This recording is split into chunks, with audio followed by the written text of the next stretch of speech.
नमस्कार विद्यार्थी मित्रांनो, आज आपण राजयोग अकॅडमी एक ऑनलाईन प्लॅटफॉर्म आज आपण पहिल्यांदा आपण विज्ञान या विषयाचे आपण या ठिकाणी क्लासेस चालू करणार आहोत।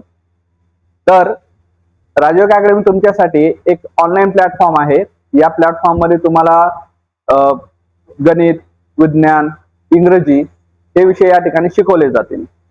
तर महत्त्वाचा विषय असा की आपण आता जे ग्रामीण भागातील विद्यार्थी आहेत किंवा जे काही मराठी मीडियमचे विद्यार्थी आहेत, आज आपण बघतो की सेमीचे किंवा जे इंग्लिश मीडियमचे क्लासेस आहेत ते सगळीकडे आहेत। पण कुठेतरी ज्यावेळेस आपण कुठल्या तरी ऑनलाईन प्लॅटफॉर्मला जेव्हा सर्च करत असतो त्यावेळेस आपल्याला विज्ञान किंवा इतर जे विषय आहेत जे की मराठीमध्ये विद्यार्थ्यांना पाहिजे असतात पण भेटत नाहीत, त्यांचं प्रमाण खूप कमी आहे। त्याच्यासाठी या अनुषंगाने आम्ही राजयोग अकॅडमीने विचार करून या ठिकाणी तुमच्यासाठी हा एक ऑनलाईन प्लॅटफॉर्म या ठिकाणी आम्ही आणलेला आहे। तर मी अश्विन बोईनवार सर या ठिकाणी तुम्हाला विज्ञान हा विषय इयत्ता 10वी विज्ञान हा विषय शिकवणार आहे। तर या विषयामध्ये जे काही मराठीमध्ये जे विद्यार्थी आहेत किंवा मराठी ग्रामीण भागातले असो किंवा शहरी भागातले पण खूप अशा शाळा ज्या की मराठी मीडियमच्या आहेत आणि मराठी मीडियमच्या विद्यार्थ्यांना जे काही कंटेंट लागणार आहे, जे काही चॅप्टर्स लागणार आहेत ते सहजासहजी तुम्हाला सर्च केल्याच्या नंतर मिळत नाही। मग त्याच्यासाठी आम्ही या गोष्टीचा विचार करून आम्ही हा प्लॅटफॉर्म या ठिकाणी तुमच्यासाठी आणलेला आहे। तर मी विज्ञान इयत्ता 10वी विज्ञान भाग 2 या विषयाचा जो पहिला पाठ आहे ज्याचं नाव आहे आनुवंशिकता व उत्क्रांती। हा आपल्याला माहित आहे की सायन्स म्हणले की तीन गोष्टी आल्या। आजचा हा पहिला लेक्चर असल्यामुळे थोडस मी इंट्रोडक्शन पार्ट शिकवतो। सायन्स ज्यावेळेस आपण विज्ञान म्हणतो त्या 3 गोष्टी आल्या बघा। आणि विज्ञान मध्ये बघा एक 2-3 विषय असे आहेत इयत्ता 10वी साठी जे की मार्किंग साठी आउट ऑफ 100 देऊन जातात। त्याच्यामध्ये गणित आहे, विज्ञान आहे, त्याचप्रमाणे जे सामाजिक शास्त्र असतं इतिहास, भूगोल वगैरे याच्यामध्ये तुम्हाला आउट ऑफ 100 मार्क्स मिळून जातात। तसं विज्ञान मध्ये सुद्धा आपल्याला 100 मार्क्स मिळवण्यासाठी खूप सोपं असतं। त्याच्यासाठी विज्ञान ही अशी गोष्ट असते जे की उग पाठ केलेलं नाही होत। त्यासाठी विज्ञान काय आहे, काय असतं, ज्यावेळेस तुम्ही 12वीला जाल, 12वी मध्ये तुम्ही नीट त्यानंतर तुम्ही जे काही जेई किंवा सीईटी वगैरे आहे, MSCET म्हणू शकतो आपण, ठीक आहे, त्याची जेव्हा प्रिपरेशन करतात त्यावेळेस महत्वाचा विषय हा सायन्सच ठरत असतो। सायन्स या विषयामध्ये आपल्याला माहिती आहे 3 गोष्टी असतात। कोणत्या?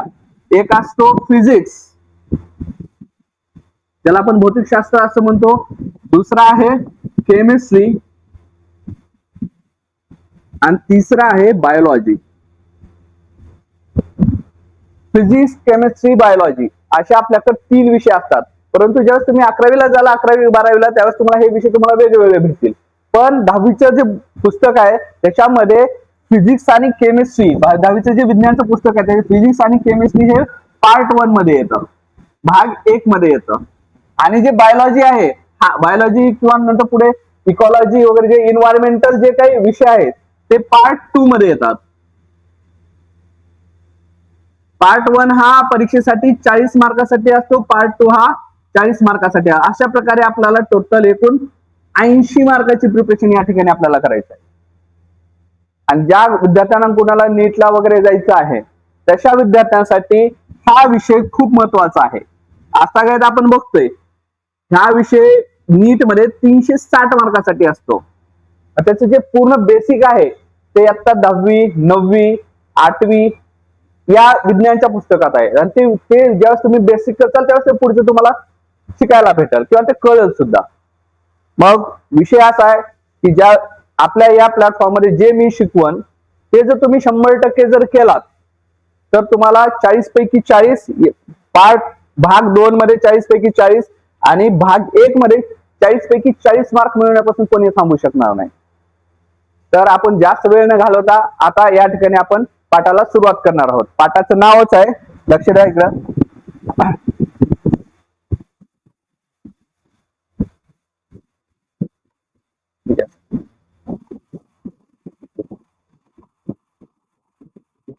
पाठाचं नाव आहे आपल्या पाठ पहिला आहे त्याचं नाव आहे आनुवंशिकता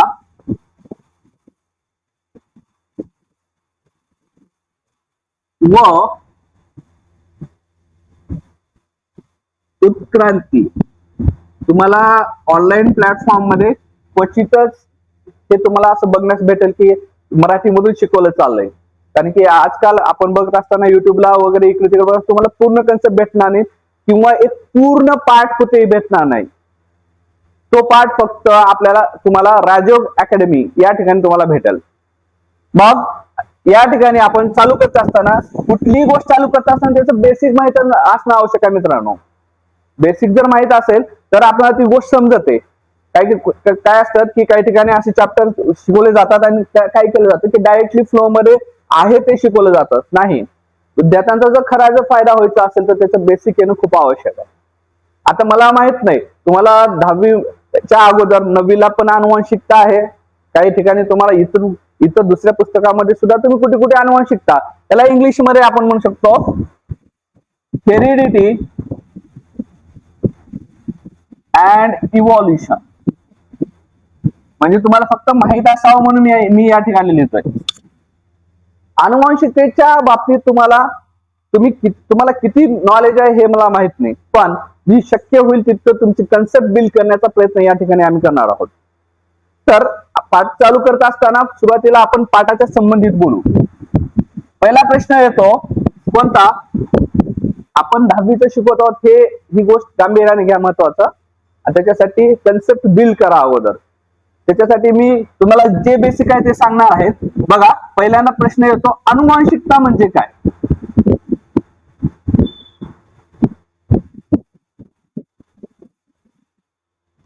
आनुवंशिकता म्हणजे काय? तर काही विद्यार्थ्यांनी किंवा तुम्हाला माहित असेल की आनुवंशिकता काही जणांना पाठ पण असेल. आनुवंशिकतेची व्याख्या काय? माता पित्याची शारीरिक किंवा मानसिक लक्षणं पुढील पिढीमध्ये जाणं. लक्षात घ्या, काय? माता पित्याची शारीरिक किंवा मानसिक लक्षणं पुढील पिढीमध्ये संक्रमित होणे याला आपण आनुवंशिकता म्हणतो. हे फक्त पाठ करण्यापुरतं झालं. पण तुम्हाला यातलं कळालं काय? सायन्स हे पाठ करण्याची गोष्ट नाही. सायन्स हे ऍक्च्युअल तुमच्या लाईफ मध्ये अप्लाय करण्याची गोष्ट आहे आणि त्याच वेळेस समजत. सायन्स उगा असं नाही समजत की तुम्ही पाठ केलात पण त्याचा बाळानं या काळामध्ये या स्पर्धेच्या युगामध्ये त्याचा काही एक फायदा नाही. तुम्हाला सायन्स शिकत असताना तुम्हाला ते ऍक्च्युअल काय आहे हे समजणं आवश्यक आहे. त्यावेळेस ते पाठ ही होतं आणि हे जर असंच उगं पाठ जर केलं तर ते काही काळानंतर विसरणार आहे. त्याच्यासाठी समजून घेणं आवश्यक आहे. एक छोटीशी गोष्ट सांगतो की तुम्हाला एखादी गोष्ट जर सांगितली, आपण कोणीतरी लहानपणी तुम्ही गोष्टी ऐकल्या असाल कशाच्या ते लांडग्याच्या लांडगा आला रे आला किंवा त्या आजीबाईच्या वगैरे अनेक गोष्टी तुम्ही ऐकल्या असाल. ती गोष्ट आज तुम्हाला कसं काय लक्षात आहे? आजही लक्षात आहे तुम्हाला ती गोष्ट. कसं लक्षात आहे? कारण माहिती आहे तुम्हाला, व्हिज्युअल मेमरीज आर बेस्ट. लक्षात घ्या, व्हिज्युअल मेमरीज आर बेस्ट. तुम्ही त्यावेळेस काय कराल, ज्यावेळेस लांडग्याची गोष्ट सांगत होते आपल्याला लहानपणी की एक शेत होतं, त्या ठिकाणी एक मेंढपाळ त्याच्या शेळ्या चारण्यासाठी जात होता. त्यानंतर काय आला, तिकडं एक लांडगा आला नाही, पण तो काय केला, तो खोडकर होता तो मुलगा. तो झाडावर जाऊन बसला आणि त्या ठिकाणी शेतामध्ये माणसं काम करत होती. त्याला काय सुचलं की आपण त्यांची खोड काढू. त्यानं तो लांडगा आला रे, जास्त गोष्टीमध्ये मी जात नाही, फक्त सांगतोय की व्हिज्युअल मेमरीज आर बेस्ट. लांडगा आला रे आला, ते माणसं पळत यायचे. नंतर हा काय करायचा, त्यांना हसायचा. एक दिवस लांडगा यायचाच खरा, पण नंतर ते माणसाला माहित झालं की हा आपली खोडी करतोय. ठीक आहे, ही गोष्ट तुम्हाला असं माहित आहे कशावरून? तुम्ही ते चित्र आहे ना ते डोळ्याच्या समोर फिरवत होता, त्याच्यामुळे तुम्हाला ही गोष्ट माहित आहे आणि ते ऍक्च्युअल मध्ये तुम्हाला समजली ती गोष्ट. आता हे जे आहे, आता जे व्याख्या जी आहे अनुवंशिकतेची व्याख्या आपण सांगितली. कोणती व्याख्या सांगितली आपण अनुवंशिकतेची? की माता पित्याची. या ठिकाणी आपण अनुवंशिकतेची व्याख्या बघत होतो. काय? माता पित्याची शारीरिक किंवा मानसिक लक्षणे पुढील पिढीमध्ये संक्रमित होण्याच्या प्रक्रियेला आपण अनुवंशिकता असे म्हणतो. त्याच्यात आपल्याला नेमकं समजलं काय? तर ध्यानात घ्या, आपल्याला माहित आहे बाळांनो की जर मांजर असेल तर मांजराची जी पुढची संतती होणार आहे ते सुद्धा काय असणार आहे? मांजरच असणार आहे ना. ते सुद्धा मांजरच असेल. जर मानव असेल मानवाची पुढली संतती काय म्हणली जाईल? मानवच म्हणली जाईल, बरोबर आहे. किंवा आपण झाडाच्या बाबतीत बोलू,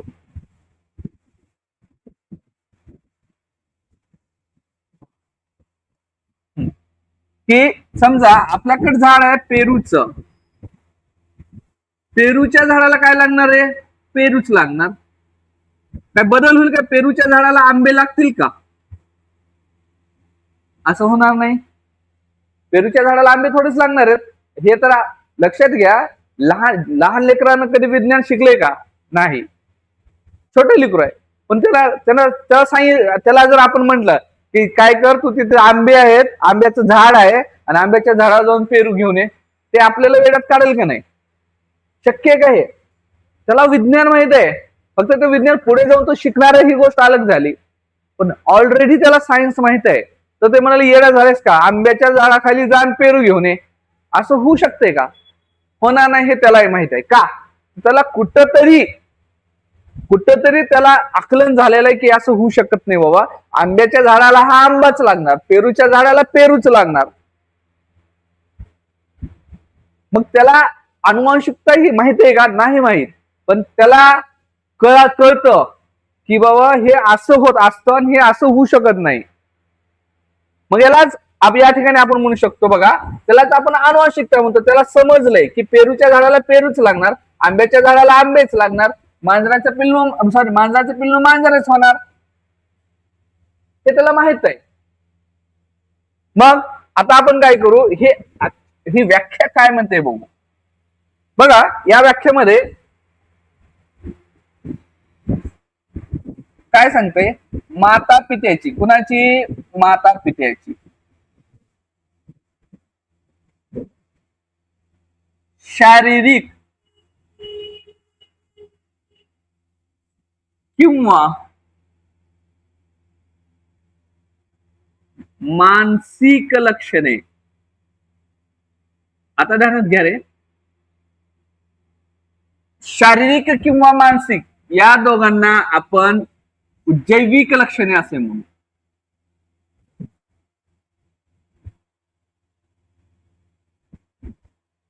शारीरिक किंवा मानसिक याला आपण काय म्हणतो? जैविक लक्षणं. आता तुम्ही कुठल्या तर कार्यक्रमामध्ये गेलात, समजा तुम्ही, हे मुलगी आहे आणि हा मुलगा आहे, ठीक आहे. तर तुम्ही यांना जस्ट बघचाल किंवा मुलगा मुलगा आहे, मुलगी मुलगी आहे, किंवा मुलगा मुलगी आहे, असे दोन्ही जर असतील तर तुम्ही जर त्यांना एका ठिकाणी बघितलात तर त्यांना वाटतं अरे हे दोघं बहीण भाऊ आहेत. कशावर ठरवतात तुम्ही?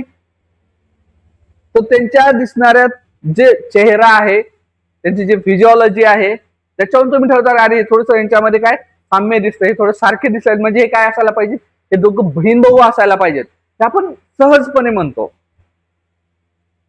लक्षात घ्या, आपण हे कसं म्हणतो? एकदम सहजपणे ओळखतो. मग कशावरून ठरवलात तुम्ही? त्यांच्या शारीरिक लक्षणावरून ठरवला.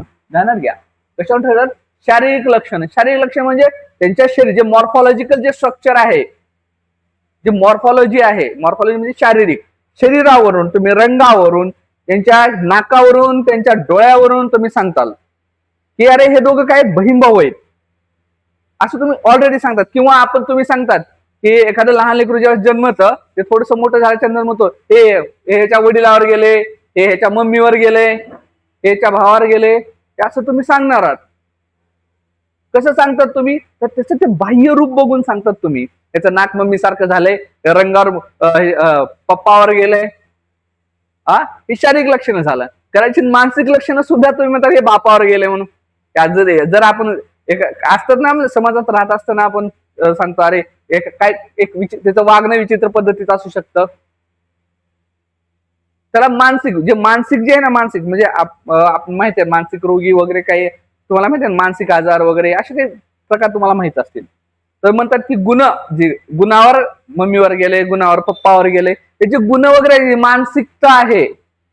ही जी लक्षणं आहेत, दोन प्रकारची लक्षणं मी तुम्हाला सांगितलं. शारीरिक म्हणजे शरीरावर रंग असो, केस असो, डोळे असो, काही असो, शरीरावर. मानसिक म्हणजे त्याची मेंटॅलिटी. कसं काही ठिकाणी तुम्ही बघितलं असाल की एखादं कुटुंब आहे, एखाद्या कुटुंबाले सगळे लोक त्याच प्रकारचे, सगळे एकदम रागातच येणारे लोक आहेत. असे कधी कधी तुम्ही तसं पण बघितलं असाल. ती म्हणजे मानसिक लक्षणं बघा, मग ही काय करतात पुढच्या पिढीमध्ये जशास तसं जातात, यालाच आपण अनुवंशिकता म्हणतो. अनुवंशिकता. अनु, ध्यानात घ्या, हा शब्द खूप महत्वाचा आहे.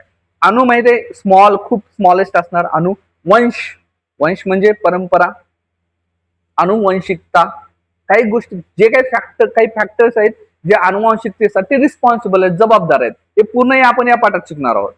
तर तुम्हाला पहिल्यांदा काय, ही जी व्याख्या आहे ती मी डिकोड करतोय. माता पित्याची शारीरिक किंवा मानसिक लक्षणे, यालाच आपण जैविक लक्षणे असे म्हणतो.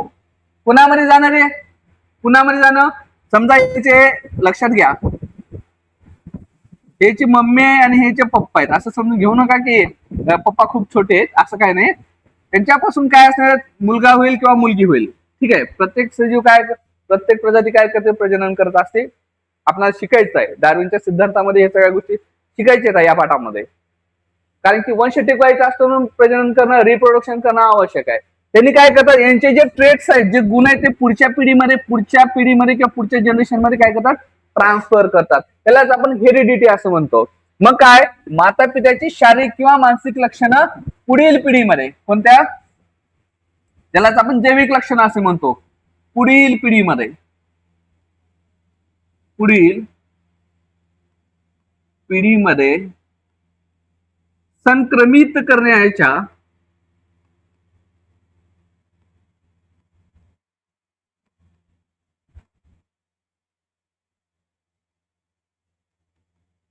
प्रक्रियेला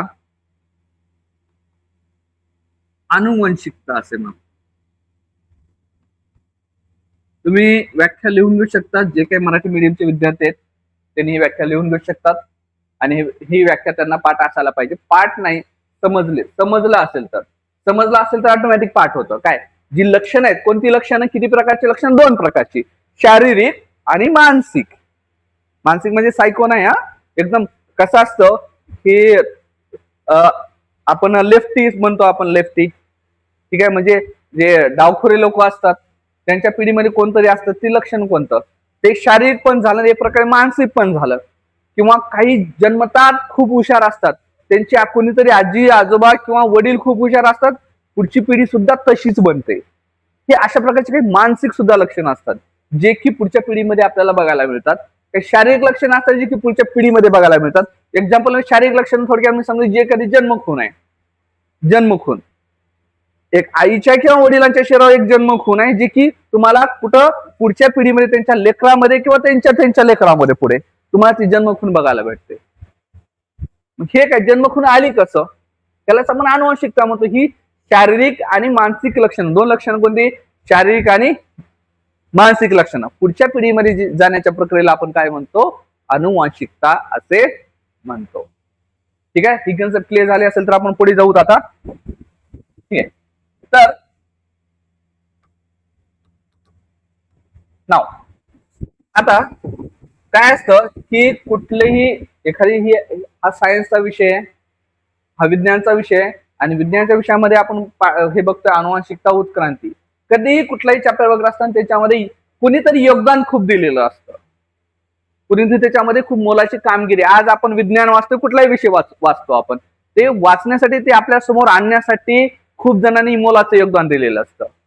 ते त्यांनाच आपण विज्ञानामध्ये आपण त्यांना शास्त्रज्ञ असं म्हणतो, सायंटिस्ट.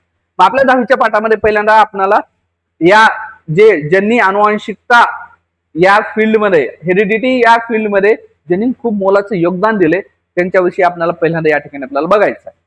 तर बघू शास्त्रज्ञ कोणते कोणते होते. पण तत्पूर्वी या पाठामध्ये आता अनुवांशिकतेची व्याख्या बघितलं, पण आपल्याला एक फ्लो न जायचं आहे. फ्लो मध्ये आपल्याला काय काय शिकायचं ते अगोदर समजून घ्या. या पाठामध्ये शिकायचं काय, महत्वाचा विषय. तर पहिल्यांदा बघा, या पाठामध्ये आपल्याला अनुवांशिकता, जे की आत्ताच झालं, पहिल्यांदा आपल्याला अनुवांशिकता, आपला फ्लो असा असणार आहे. पहिल्यांदा आपल्याला अनुवांशिकता शिकायचं आहे. द्या, आपला जो फ्लो आहे त्या फ्लो मध्ये पहिल्यांदा आपल्याला काय शिकायचं आहे, अनुवांशिकता म्हणजे काय शिकायचं आहे. त्यानंतर आपल्याला शिकायचं आहे सेंट्रल डोगमा. सेंट्रल डोगमा हे शिकायचं आहे. त्याच्यानंतर आपल्याला 3 नंबरला शिकायचं आहे. त्यानंतर घ्या, पहिल्यांदा अनुवांशिकता शिकलं, नंतर सेंट्रल डोगमा, त्यानंतर आपल्याला शिकायचं आहे उत्क्रांती म्हणजे काय. या पाठामध्ये काय काय शिकायचं ते बघू आपण.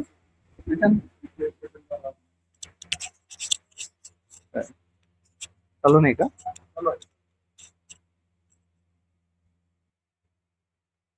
ओके, नक्की. अनुवंशिकता आपण बघितलंय. या पाठातला आपल्याला फ्लो नेमकं 10वीचा हा जो पाठ आहे तो आपल्याला काही टप्प्यामध्ये पूर्ण करायचा आहे.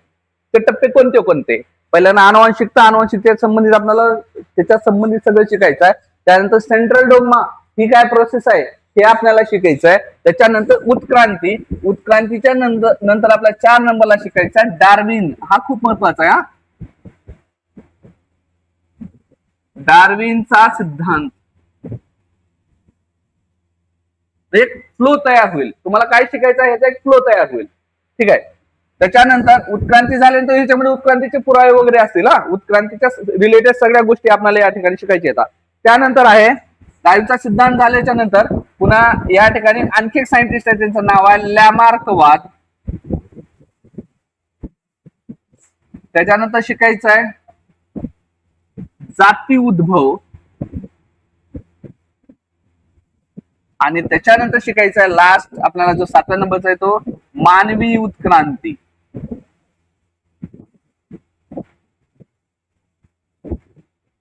आपल्याला हे इतके सगळे काय शिकायचे आहेत. आपल्याला या सगळ्या कन्सेप्ट, हा आपला फ्लो असेल. पहिल्यांदा आपल्याला या फ्लो मध्ये काय शिकायचं, अनुवांशिकता, ज्याची व्याख्या फक्त बघितलंय, पण ऍक्च्युअली याच्या रिलेटेड आपण आणखी काय बघितलं नाही. हा फक्त एक इंट्रोडक्शनरी पार्ट आहे पूर्ण. त्यानंतर सेंट्रल डोग्मा, ऍक्च्युअल पाठाचा जो गाभा आहे ना अनुवांशिकतेचा, तो हा आहे सेंट्रल डोग्मा. बघू आपण त्या काय असतं काय नाही ते. त्यानंतर उत्क्रांती आहे, पुन्हा डार्विनचा सिद्धांत आहे, लॅमार्कवाद आहे, जाती उद्भव आहे, आणि पुन्हा लास्ट जे आहे ते मानवी उत्क्रांती. आपण या पाठाला 7 टप्प्यामध्ये काय केलं, विभागलेलं आहे. मग आपण आज आपला पहिला टप्पा जो आहे तो आपण चालू करणार आहोत. त्याचं नाव आहे अनुवांशिकता. अनुवांशिकतेची व्याख्या मी आता सांगितली थोड्या वेळापूर्वी. तर काय करू आपण आता, अनुवांशिकतेच्या रिलेटेड सगळ्या गोष्टी शिकू.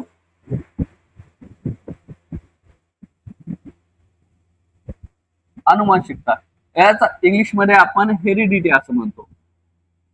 दिस is called as the heredity. आणि या हेरिडिटी मध्ये सगळ्यात महत्वाचं कोणतं आहे, ज्यांचं योगदान आहे ते शास्त्रज्ञ बघतो.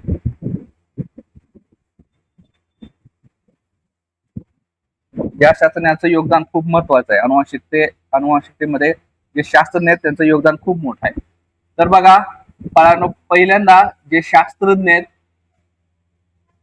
त्यांचं नाव आहे ग्रेगर जोहान मेंडेल. तुम्ही आता 9वी मध्ये बघितलं असेल की मेंडेलनी काय केलं होतं की अनुवांशिकतेचा पाया कसा रचला होता. त्यांनी अनेक एक्सपेरिमेंट केले होते.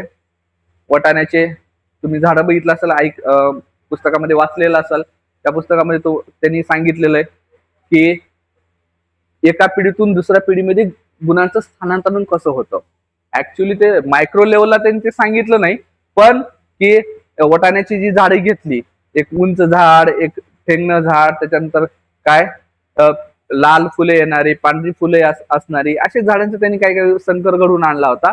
आणि त्याच्यातून संतती पुढची पिढी कशी तयार होते हे सांगितलं. आपण त्याच्याबद्दल काही जास्त डिस्कस करणार नाही. आपण या ठिकाणी फक्त त्या अनुवांशिकतेचा पाया कोण रचला त्याच्याबद्दल सांगतोय. तर लक्षात घ्या, ग्रेगर जोहान मेंडेल आपण म्हणू शकतो, किंवा मेंडेल, ग्रेगर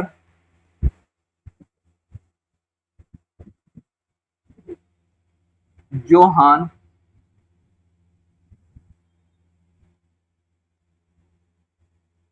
मेंडेल. ठीक आहे, लक्षात घ्या. त्यांना आपण म्हणतो काय, ग्रेगर जोहान मेंडेल. यांना आपण म्हणतो अनुवांशिकतेचे जनक. यांना आपण म्हणतो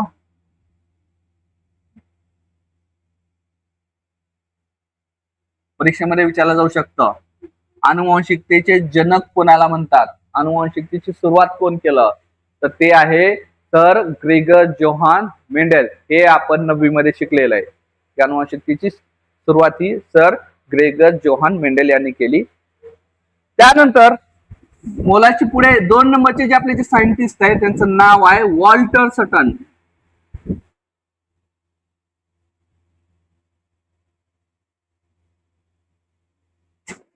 दुसरे जे सायंटिस्ट आहेत त्यांचं नाव आहे वॉल्टर सटन. ध्यानात घ्या, नाव आहे वॉल्टर सटन.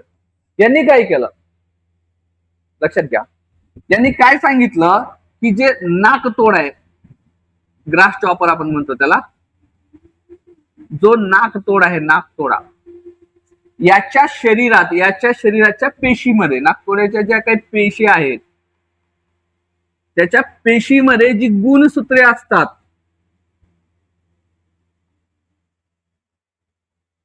पेशीमध्ये काय असतात, गुणसूत्रे असतात. ती गुणसूत्रे जोडीने असतात. कशी असतात, जोडीने. गुणसूत्रे कुणाच्या, नाकतोड्याच्या शरीरामध्ये जी गुणसूत्र असतात ते जोडीने असतात.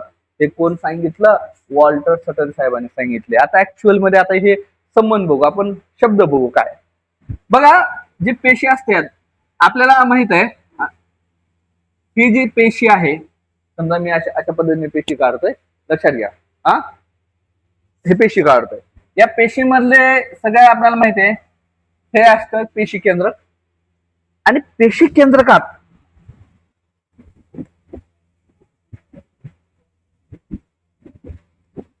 आपल्याला माहित आहे, या पेशी केंद्रकात काय असतात रे,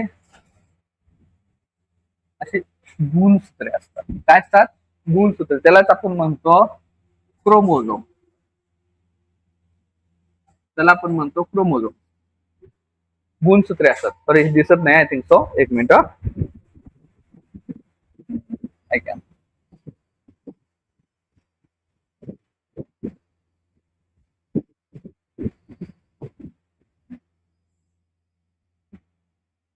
ठीक आहे, हे काय अशी गुणसूत्रे. आणि गुणसूत्रे कशी असतात, जोडीच्या स्वरूपात. आता गुणसूत्राचं नेमकं संबंध काय बाबा, लक्षात घ्या. गुणसूत्राचा संबंध काय, तर ध्यानात घ्या, गुण बघा, खूप लांब जाण्याची आवश्यकता नाही. एखाद्या गोष्टीचा अर्थ समजण्यासाठी लांब जाण्याची आवश्यकता नाही. त्या शब्दातच त्या गोष्टींचा अर्थ लपलेला आहे. खूप दूर जाण्याची गरज नाही. गुणसूत्रे म्हणजे काय असतात, तर आपण एकदा विचार केला पाहिजे की नेमकं ही व्याख्या काय, म्हणजे शब्द काय म्हणतो. गुण, गुणालाच आपण लक्षणे असे म्हणतो. आणि सूत्रे, लक्षणासाठीचे काही सूत्र आहेत. लक्षण, आता इथं लक्षणाचा संबंध आपल्या अनुवंशिकतेमध्ये आला. माता पित्याची लक्षणं, जे गुण आहेत, पुढच्या पिढीमध्ये जातात. आणि ते कशातून जात असतील, तर कशा मार्फत जात असतात, गुणसूत्राच्या मार्फत जात असतात. आणि ही जी गुणसूत्र आहेत, आता गुणसूत्राच्या संबंधी आपण गुणसूत्र हे सेपरेट टॉपिक या ठिकाणी बघणार. का, तर तुम्हाला जर गुणसूत्र समजत नसतील, डीएनए माहित नसतील, तर हा पाठ समजणार नाही. फक्त तुम्ही पाठ कराल, ऍक्च्युअल मध्ये हा पाठ समजणार नाही. जे विद्यार्थी पुढे जाऊन नीटची वगैरे तयार करणार आहेत त्यांच्यासाठी हे म्हणजे जे बायोलॉजी आहे, जे जीवशास्त्र आहे, ते नक्कीच अवघड जाईल. का, तर सगळं तर पेशी आणि गुणसूत्रावरच आहे. गुणसूत्र म्हणजे डीएनए. ठीक आहे, त्याच्यासाठी आपण आता सेपरेट टॉपिक घेणार आहोत. कोणतं, गुणसूत्रे. पण वॉल्टर सटन साहेबांनी सांगितले, काय सांगितले, की नाकतोडा जो आहे, ग्रास चॉपर, त्याच्या शरीरातल्या ज्या काही पेशी आहेत, त्या पेशीमध्ये जे गुणसूत्र असतात ते कसे असतात, जोडी जोडीनं. जोडी जोडीनं म्हणजे कसं, जोडी जोडी. कुणाची जोडी, जोडी कुणाची लागते आपल्याला माहितीये. बघा, निसर्गामध्ये सुद्धा मायक्रो लेवलला सुद्धा मम्मी पप्पाला एकच केलंय, मेल फिमेल एका ठिकाणी. ज्या ठिकाणी कुठे तर लग्नामध्ये गेलात, कुठल्या कार्यक्रमात गेलात, जिथं मम्मी आहे तिथं पप्पा नाही, सॉरी असं नाही होऊ शकत, पण जिथं पप्पा आहे तिथं मम्मी राहतेच.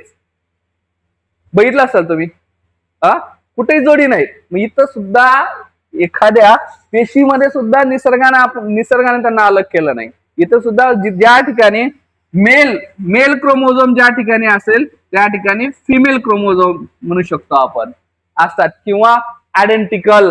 आता ते पुढे आहेत, सजातीय, विजातीय. सध्याला फक्त तुम्हाला समजण्याच्या भाषेमध्ये सांगतोय की ज्या ठिकाणी काय गुणसूत्र जे असतात ते कसे असतात, जोडी जोडीनं असतात. आता जोडी जोडीनं गुणसूत्र म्हणजे काय, तुम्ही 9वी मध्ये शिकले, सजातीय गुणसूत्रे, विजातीय गुणसूत्रे. आता जर एखादा मानवी पेशीमध्ये आपली जी पेशी आहे, आपली एक पेशी काढली, तर पेशीच्या केंद्रकामध्ये जर गुणसूत्र बघितलं तर अशी किती, 46. There are 46 chromosomes. 46 गुण येतात, गुणसूत्र येतात आपल्यात. त्याच्यामध्ये 23 गुणसूत्राच्या जोड्या असतात बाळांनो. 23 गुणसूत्राच्या जोड्या म्हणजे अशी किती होतात, 46 गुणसूत्रे. मग वॉल्टर सटन साहेबांनी काय सांगितलं की नाकतोडा जो आहे त्याच्या पेशीमध्ये काय आहेत गुणसूत्र. गुणसूत्र कशाच्या स्वरूपात आढळतात? जोडींच्या स्वरूपात आढळतात. हे कोण सांगितलं? वॉल्टर सटन साहेबांनी सांगितले. आणखी विषय काय, हा पॉइंट खूप महत्वाचा आहे, गुणसूत्रे, जो की आपण सेपरेट टॉपिक हे करणार आहोत, समजून घेणार आहोत. का तर मला माहित आहे म्हणण्यापेक्षा आपण शालेय जीवनामध्ये असताना जे विज्ञान आहे हे विज्ञान हे खूप प्रायमरी लेवलचं असतं. त्याच्यामध्ये खूप काही अशा गोष्टी येतात ज्या की त्यांच्या गोष्टींचा उलगडा दिलेला नसतो किंवा कन्सेप्ट या क्लिअर दिलेल्या नसतात, ज्या की डिकोड करावं लागतात, जे की तुम्ही 11वी आणि 12वी मध्ये करताल म्हणजे बायोलॉजीच्या बुकमध्ये, एनसीईआरटीच्या बुकमध्ये. पण हे समजायला पाहिजे ना. आता गुणसूत्र म्हणजे काय असतं? विद्यार्थी फक्त पाठ करणार गुणसूत्रे गुणसूत्रे गुणसूत्र, पण समजलं काय गुणसूत्राचा अर्थ काय नेमकं, हे बहुतांश विद्यार्थ्यांना माहित नसतं. त्याच्यासाठी सगळ्यात महत्वाचं या पाठामधले इथून ह्या 10वी मध्ये मी आत्ताच सांगतोय की गुणसूत्र काय असतं. कारण की हे आहे जेनेटिक्स. हे जे मी सगळं शिकवतो ना याला आपण जेनेटिक्स असं म्हणतो, जेनेटिक्स. आणि जेनेटिक्स हे एक म्हणलं जातं की असं काय नाही की खूप अवघड आहे, कुठली गोष्ट अवघड नसते, केल्याच्यानंतर अवघड नसते. जेनेटिक्स हा जो विषय आहे त्याच्यामध्ये जर तुम्हाला डीएनए समजलं, गुणसूत्रे समजलं, पेशी समजली, तर तुम्हाला जेनेटिक्स किंवा हे जे अनुवांशिकता आहे हे हार्ड जाणार नाही. त्याच्यासाठी अगोदर खूप महत्वाचं आहे गुणसूत्र जाणून घेणे. गुणसूत्र काय असतं, कसं असतं, कुठं असतं, या सगळ्या प्रश्नांची उत्तर या ठिकाणी तुम्हाला मिळणार आहेत. तर ध्यानात घ्या. मग वॉल्टर आपण ते चालू करणार, गुणसूत्र स्पेशल टॉपिक थोड्या वेळामध्ये आपण चालू करणार आहोत. त्याच्या अगोदर वॉल्टर सटन साहेबांनी आपण फक्त काय बघतो, सायंटिस्ट बघतोय. पहिल्यांदा काय अनुवांशिकतेचे जनक कोण बघितलं? Gregor Johan Mendel. वॉल्टर सटन साहेबांनी केले नाकतोड्याच्या शरीरामध्ये पेशीमध्ये जे गुणसूत्र आहेत ते कसे असतात? जोडीने असतात, जोडीने असतात. ते लिहून घ्या. काय केलं वॉल्टर सटन साहेबांनी? काय सांगितले? नाकतोड्याच्या शरीरामध्ये पेशीतील जे गुणसूत्र आहेत ते कसे आहेत, कसे आढळतात? जोडीनं आढळतात. कळतं? ओके. यानंतर आपल्याकडे थर्ड सायंटिस्ट आहेत.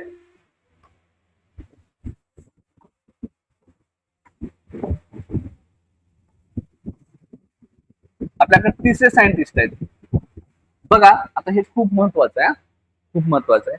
त्यांचं नाव आहे ह्युगो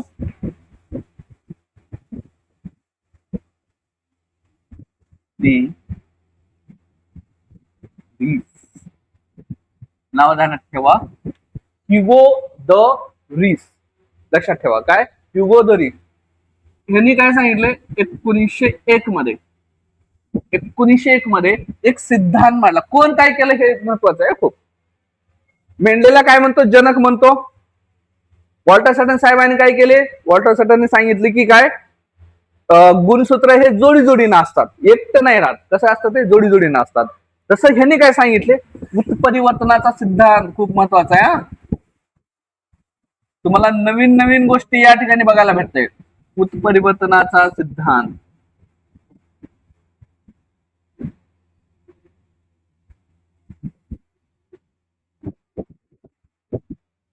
आता हे कशासोबत खायचं? उत्परिवर्तन. उत्परिवर्तन म्हणजे काय? त्याला इंग्लिश मध्ये आपण याला म्युटेशन असे म्हणतो. आपण काय म्हणतो याला? This is called as the mutation. मान्य आहे. आपण काय करतो, हे आई आहे समजा, हे आई आहे, मदर आहे, हे आहेत फादर. चेहऱ्यावर 12 वाजलेले, ठीक आहे. हे आहे फादर. यांच्यापासून आपल्याला माहित आहे एक संतती तयार होते, बरोबर आहे? ठीक आहे. आता कुणावर का जाणार आय डोंट नो. मदर जाईल किंवा फादर जाईल, तो विषय आला जरा. एक संतती जाते, बरोबर आहे. पण मला सांगा की ऍक्च्युअल हे एक्झॅक्ट मम्मी सारखी बनते काय? एक्झॅक्ट पप्पा सारखी बनते का संतती? तर नाही, असं नाही होत. नाहीतर मग एक्झॅक्ट दोघांसारखं आपण ते सेमच कॉपी दिसली असती ना. काय होतं निसर्गाने सुद्धा या गोष्टीचा विचार केलेला आहे की नाही, असं नाही करायचं किंवा असं नाही होऊ शकत. त्यांनी काय केले? या होणाऱ्या संततीमध्ये काही एक सूक्ष्म बदल केले. सूक्ष्म नाही, ते बदल कसे पण असू शकतात ना, काही बदल केलेत. बदल ऍक्च्युअल बदल कसे तयार होतात ते गुणसूत्र शिकताना तुम्हाला समजेल. सुरुवातीला फक्त हे समजून घ्या, काही बदल होतात. हा म्हणजे ह्या बदलालाच आपण, हे बदल का होतात, बदल उत्परिवर्तन म्हणजे काय थोडक्यात मी आता सांगतो, पुढे तर हे शिकणारच आहोत, पण आता पण सांगतो की अचानक होणारा बदल. अचानक, आता नेमकं कशात होतं अचानक होणारा बदल? उत्परिवर्तन म्हणजे अचानक होणारा बदल, पण कशात होतो? तर कशात होतो बाळांनो, एखादा जो जीन आहे, जनुक आहे. आता हे जनुक, प्रत्येक गोष्ट आपल्याला समजणार आहे. जनुक म्हणजे काय ते सुद्धा समजणार. जनुकामध्ये होणारा अचानक बदल. जर जनुकामध्ये अचानक बदल झाला, काही जर बदल झाला, आता जनुक म्हणजे सुद्धा समजणार. जनुक हे सुद्धा गुणसूत्र या टॉपिक मध्ये शिकायचं आपल्याला. सेपरेट गुणसूत्र या टॉपिक मध्ये आपण काय शिकणार आहोत? जनुक म्हणजे शिकणार आहोत. बघा, जनुकामध्ये जर अचानक जर बदल झाला तर त्यावेळेस काय होतं? उत्परिवर्तन. उत्परिवर्तनामुळे काय होतं? काही बदल होतात. जे सजीव तयार होणार आहे त्या सजीवामध्ये काय होतात? काही बदल होतात. मग हे उत्परिवर्तनाचा सिद्धांत कोण मांडलेला आहे? ह्युगो द रिस. कोण मांडलेला आहे? ह्युगो द रिस. दी रिस या सायंटिस्टने काय केलेलं आहे? काय उत्परिवर्तनाचा सिद्धांत मांडलेला आहे. आता याच्या अगोदर आपण वॉल्टर सटन साहेबांचं, पहिल्यांदा ह्युगो रिस साहेबांचं घ्यायचं होतं, पण नंतर अगोदर वॉल्टर सटन साहेबांचं घेतलं. त्याच्यानंतर म्हणजे वॉल्टर सटनने काय केलं होतं? 1902 मध्ये कशाचा सिद्धांत मांडला होता की नाकतोड्याचा जे शरीर आहे, नाकतोड्याच्या शरीरात पेशीमध्ये जे गुणसूत्र आहेत ते जोडीने असतात. हे कोण सांगितलं होतं? वॉल्टर सटन साहेबांनी सांगितलं होतं. जर एक टाइम लाईन जर आपण हे केले तर पहिल्यांदा ह्युगो द रिस साहेबांनी उत्परिवर्तनाचा सिद्धांत मांडलाय 1901 मध्ये, आणि 1902 मध्ये वॉल्टर सटन साहेबांनी काय केलेलं आहे? काय जो नाकतोड्याच्या रिलेटेड काय गुणसूत्र जे असतात पेशीमध्ये त्याचा सिद्धांत मांडलेला आहे. की सिद्धांत म्हणजे गुणधर्म सांगितलं की बाबा पेशी, नाकतोड्याच्या शरीरातल्या पेशीमध्ये गुणसूत्र हे जोडीने असतात. कोण सांगितलंय? या ठिकाणी वॉल्टर सटन साहेबांनी सांगितलं. समजलं तुम्हाला? आतापर्यंत आपण 3 सायंटिस्ट बघितले. किती सायंटिस्ट बघितले? 3. पहिले मेंडेल, त्याच्यानंतर दुसरे ह्यांना घेऊ आपण, ह्युगो दी रिस, आणि त्याच्यानंतर काय घेतलं आपण? वॉल्टर सटन. चला, मग आता आपल्याला बघायचं आहे पुढे. तर आता सायंटिस्ट नाही, एक सायंटिस्ट नाही, इथं 3 सायंटिस्ट आहेत. आता ध्यानात घ्या, आता पुढचं जे इन्व्हेन्शन झालं ती एका सायंटिस्ट नाही केलं, कंबाइंडली कलेक्टिव्ह इन्व्हेन्शन आहे. कलेक्टिव्ह त्यांनी काय केले? प्रयोग केलेले आहेत. तर आपण पुढचे जे सायंटिस्ट बघणार आहोत त्या सायंटिस्टचे नाव आहेत, बघा, लक्षात घ्या. एकाचं नाव आहे मॅकलिन मॅकलॉइड, दुसरा सायंटिस्ट आहे कॉलिन मॅकलॉइड, तिसरा आहे ओसवाल्ड एवरी. ध्यानात घ्या, नाव थोडस हे लक्षात ठेवायला लागेल बाळा. बघा, हा मॅकलिन मॅकलॉइड यम म्हणू शकतो. कॉलिन मॅकलॉइड, लक्षात घ्या, हा कॉलिन मॅकलॉइड मला आपण म्हणू शकतो. मॅकलॉइड म्हणजे याला पण यमच ध्यानात ठेवा वाटलं तर. हा, आणि ओसवाल्डला ओ लक्षात ठेवा. मॉम ध्यानात ठेवा, मॉम. बरोबर, मॉम. मॉम इथं पण मॉम आली. हा, ठीक आहे, आई सगळीकडे आहे, इथं पण आहे. ठीक आहे. M for McLeod, M for McLeod, O for Oswald, and M for, sorry हे दोन्ही पण झाले ना, मॅकलिन मॅकार्टी. सॉरी, हा इथं राहिलं मॅकलिन मॅकार्टी. थोडं हे झालं लिहिण्यामध्ये. काय? Maclyn McCarty, Colin McLeod, Oswald Avery. म्हणजे M for McCarty, O for Oswald आणि एम फॉर मॅकलॉइड, अशी तीन नाव तुम्हाला लक्षात ठेवायला पाहिजे. ध्यानात घ्या, परत एकदा सांगतोय. Mom, M for McCarty, O for Oswald, तुम्हाला कुठेही भेटणार नाही हे ध्यानात ठेवा, आणि एम फॉर मॅक्लॉइड. मॉमला ध्यानात ठेवा, तिन्ही सायंटिस्ट लक्षात राहिले तुम्हाला. तर तुम्हाला मॉम. आता म्हणतात सर हे अवघड जाते, ध्यानात नाही. तुम्ही कंटिन्यू ज्यावेळेस अभ्यास करताल ना, रिव्हिजन करताल त्यावेळेस लक्षात ठेवून. नाहीतर मॉम आहेच. जिथं कुणाचं काही चालत नाही तिथं मम्मीचं चांगलं चालतंय. Mummy, Maugham. ठीक आहे, कळलं नाव तुम्हाला. मॅकार्टी, ओसवाल्ड आणि मॅक्लॉइड अशी 4 नावं. या त्रयींनी, या तिघांनी जसं की आपल्याला पार्ट विज्ञान भाग 1 चा जो पार्ट आहे मूलद्रव्याचे आवर्ती वर्गीकरण, त्याच्यामध्ये डोबे राहण्याचे त्रिक आहेत, त्रिक जे की शिकायचे नंतर. तसं याही ठिकाणी आपल्याकडे त्रिक आहेत, मॅकार्टी, ओसवाल्ड, मॅक्लॉइड. या तिघांनी काय केलं, काय सांगितलं की विषाणू वगळता, ध्यानात घ्या, विषाणू वगळता, कोण वगळता, विषाणू वगळता डी आणि ए, ध्यानात घ्या, विषाणू वगळता डीएनए हीच जनुकीय सामग्री आहे. इतर सजीवांची जनुकीय सामग्री आहे. बाकीच्या विषाणू जर वगळलं, विषाणू म्हणजे त्याला आपण म्हणतो सर, विषाणू म्हणजे काय, तर त्याला बाळानो व्हायरस असे म्हणतो आपण. व्हायरस, विष असलेला अणू, हे मारतय. कुठलाही व्हायरस कामाचा नाही, व्हायरस हा मारणारच, ध्यानात ठेवा. विषाणू वगळता का, विषाणू याच्यामध्ये बाळानो, याचं उत्तर एक सांगतो की विषाणूमध्ये डीएनए नसतो, त्याचं जेनेटिक मटेरियल जे असतं ते आरएनए. त्याचं जेनेटिक मटेरियल आरएनए. एनसीआरटी पुढे 12वी साठी खूप महत्वाचं आहे. व्हायरस मध्ये आरएनए असतो, सिंगल स्टँडर्ड आरएनए असतो. सध्या तुम्हाला जास्त लक्षात येत नाही त्यामुळे ते सांगणार पण नाही. मग डीएनए, सर्व सजीवांमध्ये काय असतो, डीएनए असतो, जो की ठरवतो तुम्ही तुमच्या माता पित्यावर जाणार. हे कोण ठरवतंय, डीएनए. त्याच्या डीएनए मध्ये माहिती साठलेली असते की तुम्ही काय होणार पुढे, तुमचं काय होणार काय नाही, हे कशामध्ये माहिती कशामध्ये साठलेली असते, डीएनए मध्ये साठवलेली असते.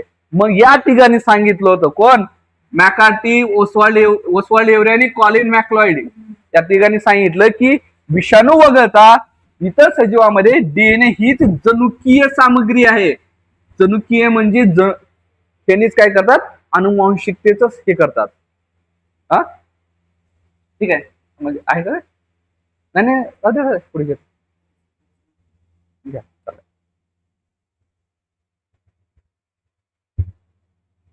सायंटिस्ट राहिले ना. ओके ठीक आहे, मग या ठिकाणी तुम्हाला समजलं असेल काय. पण हे कधी सांगितले साहेबांनी, इन 1944, 1944 मध्ये सांगितले बरं का बाळांनो. हे आपल्याला माहित आहे, 1901 मध्ये ह्युगो दोरिस, 1902 मध्ये वॉल्टर सटन आणि 1944 मध्ये कोण, हे कळतं तुम्हाला कोण, मॉम. 1944 मध्ये मॉम. ठीक आहे, कोण, मॅकार्टी, ओसवाल्ड आणि मॅक्लॉइड. सर नाव पाठ होऊन गेलं तर मॉम लक्षात ठेवा, तुम्हाला होऊन जाईल. कुठेही भेटणार नाही तुम्हाला, फक्त राजयोग अकॅडमी तुम्हाला हे बघण्यास भेटेल. तुम्हाला लक्षात कसं ठेवायचं हे सुद्धा या ठिकाणी सांगितलं जाईल. सायन्स कसं सोपं करता येईल ते तुम्हाला या ठिकाणी शिकायला भेटेल. ठीक आहे, आता शेवटचे म्हणजे या आपल्या अनुवांशिकता हा जो आपलं जे टॉपिक आहे त्याच्यातले आता शेवटचे 2 सायंटिस्ट राहिलेत.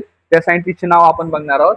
तर लक्षात घ्या, शेवटचे 2 सायंटिस्ट त्यांचे नाव आहेत. एकाचं नाव आहे जॅक मोनार्ड आणि दुसरं, इथं पण दोघं आहेत, इथं दोघं आहेत, तिथं 3 होते. आणि दुसरा सायंटिस्ट आहे तिथं जेकब फ्रँकॉइस.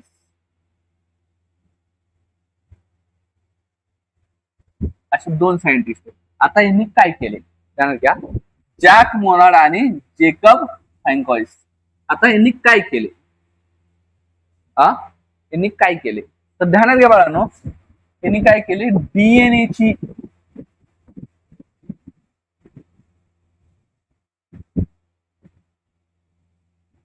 प्रतिकृती तयार केली.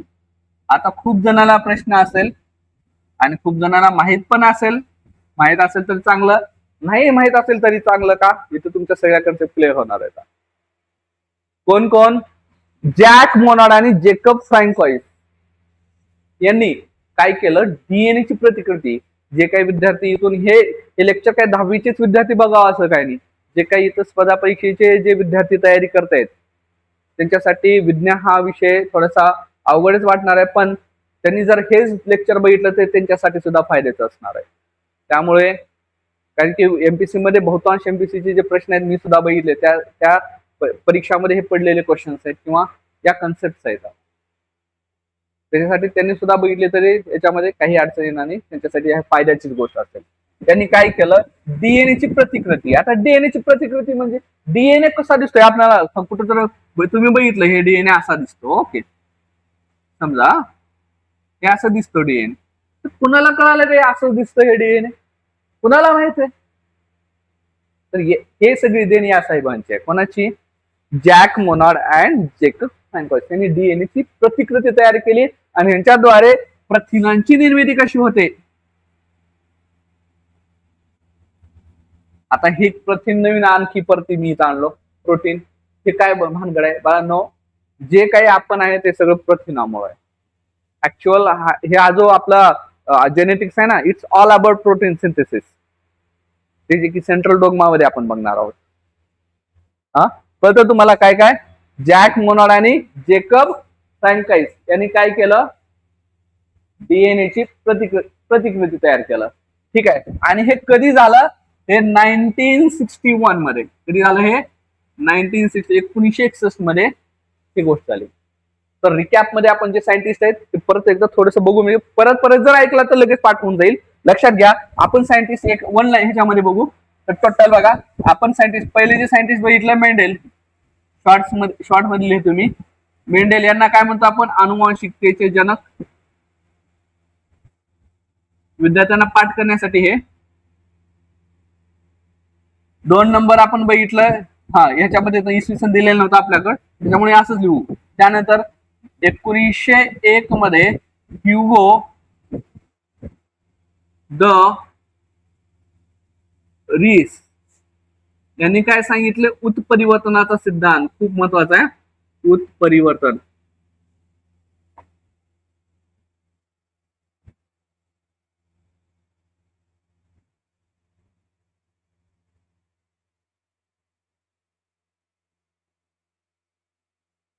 त्यानंतर 1900 पुढल्याच वर्षी लगेच दुसऱ्या, त्यांचं नाव वॉल्टर सटन.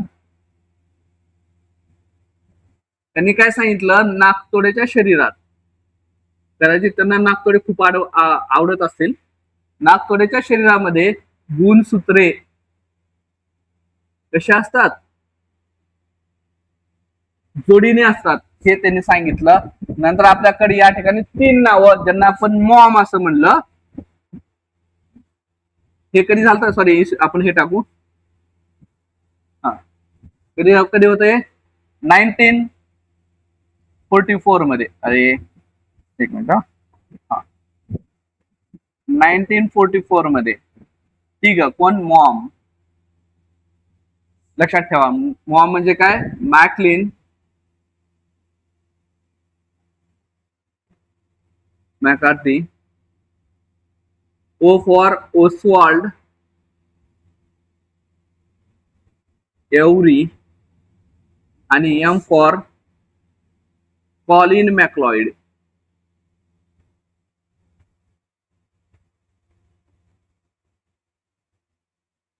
मॅक्लॉइड. ओके. या तिघांनी काय सांगितलं की विषाणू म्हणजे विषाणू वगळता बाकीच्या सजीवामध्ये बरं का, बाकीच्या सजीवामध्ये डीएनए हीच अनुवांशिक सामग्री आहे हे सांगण्याचं काम कोण केलं होतं? या तिघांनी केलं होतं. आणि आपल्याकडे 5th मध्ये आपण बघितलं 1961 मध्ये. बघा, लक्षात घ्या, फ्रँकॉइस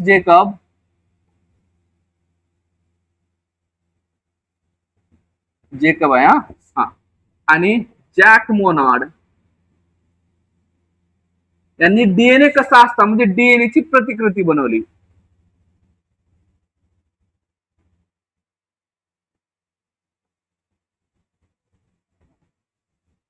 ठीक आहे. अशा पद्धतीने आज आपण पूर्ण जे सायंटिस्ट आहेत, जे शास्त्रज्ञ, त्याच्या संबंधित आपण आणि महाराष्ट्र स्टेट बोर्डचा जो पहिला पॅरेग्राफ आहे तो आपण कव्हर केलेला आहे. त्याच्यानंतर आपल्याला सेंट्रल डोगमाच्या प्रोसेसेस बघायच्या, प्रतिलेखन, भाषांतरण, स्थानांतरण हे सगळं बघायचं.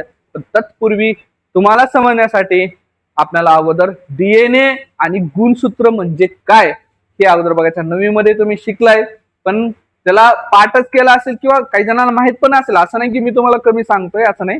विद्यार्थी हा हुशारच असतो, परंतु बरंच एकदा काही विद्यार्थी म्हणजे सगळ्यासोबत तर हे करता येणार नाही, अन्याय करता येणार नाही. त्याच्यासाठी पहिल्यांदा मी तुम्हाला ते डीएनए, गुणसूत्र ते कशापासून बनतं, काय होतं हे उद्याच्या लेक्चर मध्ये सांगेन. ठीक आहे, धन्यवाद.